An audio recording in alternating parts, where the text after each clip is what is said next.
नाज़रीन, हैदराबाद में अवेस इंस्टीट्यूट तरफ़ां गारमेंट्स जो 4 ॾींहंनि वारो मेलो लगाया वियो, जंहिंमें वॾे अंग में माण्हुनि शिरकत कई। पेश आहे ही रिपोर्ट। नाज़रीन, मां आहियां शोभान सोलंकी।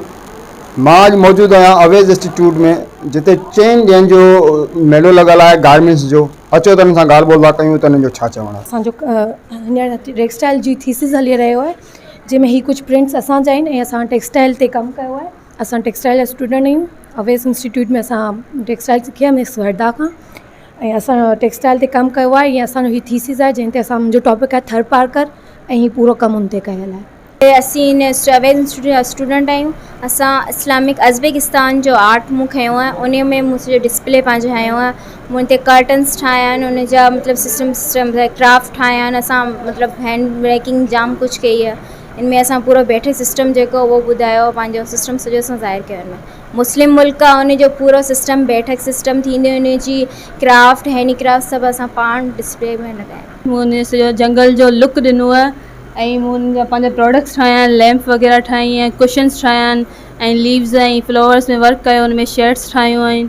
असीं अवेस इंस्टीट्यूट जा स्टूडेंट आहियूं, त असां पंहिंजो पूरो मुकमल व्यू ॾेखारियो आहे जंगल जो। मुंहिंजो नालो वर्धा आहे। मां हिते टेक्सटाइल ट्रेनर आहियां। मां इन ॿारनि खे टेक्सटाइल डिज़ाइनिंग पढ़ाईंदी आहियां, ऐं ही आहे हिन जे करे जो असां ॾेखारणु था चाहियूं त हैदराबाद में को बि अहिड़ो इंस्टीट्यूट कोन्हे जेको टेक्सटाइल ते कमु कराए या हेतिरे वॾे लेवल ते कमु कराए। ठीकु आहे, असां ही हिन करे करायो आहे ताकी स्टूडेंट्स खे नो हाउ थिए त टेक्सटाइल डिज़ाइनिंग हिते बि थिए थी, ऐं ही स्टूडेंट्स अॻियां वञी प्रोफेशनली टेक्सटाइल डिज़ाइनर्स थी सघनि। हिन जे करे असां थीसिस कराईंदा आहियूं, ऐं ही 4 ॾींहं असां हिन करे रखिया आहिनि ताकी माण्हू आराम सां अची हैदराबाद जा माण्हू हिते विज़िट करे वञनि। मेरा नाम हंसा कुमारी है। मैंने अपना थीम एक गुजरात आर्ट पर किया है। मैंने अपनी मोटिव उठाकर, फेस्टिवल उठाकर मैंने अपने डिज़ाइन क्रिएट किया है पूरा का पूरा। मैंने अपने ट्रेडिशनल लुक दिया है पूरा, अम्ब्रेला वगैरह, ये काइट, ये डांडिया, रिसर्च बोर्ड, ये शेड्स बनाकर मैंने अपना लुक दिया है।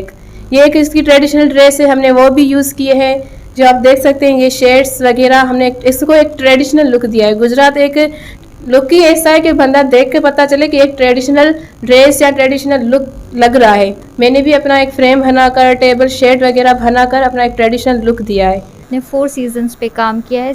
पहले मेरा सीज़न है ऑटम का सीज़न। ऑटम से रिलेटेड पत्तों पे मैंने अपना काम किया है। पत्ते, मूनसून, जितनी भी ऑटम में फ्रूट्स वगैरह आते हैं, उस पे मैं अपना डिज़ाइंस लेके गई हूँ। यहाँ पे मेरे समर के डिज़ाइन है। समर में जितनी मैं ट्रॉपिकल समर पे आई हूँ, समर में जितने भी पैटर्न्स, जितने भी मोटिव्स वगैरह आते हैं, उस पे मैंने काम किया। ज़्यादा मैंने बीचेस पे, पाम ट्रीज़ पे, pineapple, tropical animals, tropical birds वगैरह पे मैंने यहाँ पे काम किया है। मुंहिंजो आर्ट जो नालो आहे विंटेज आर्ट।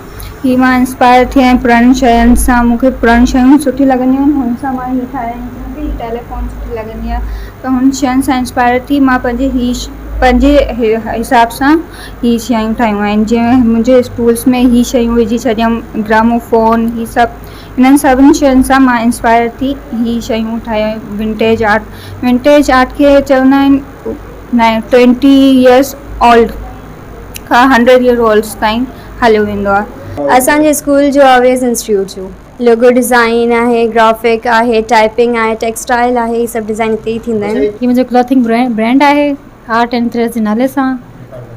बसि थी वियो। छा जो स्टाइल लॻायो आहे तव्हां? कपिड़नि जो आहे, क्लॉथिंग ब्रांड आहे। सिबियल बि आहिनि, अनसिबियल बि आहिनि। तव्हां वठो, असां खां अचो।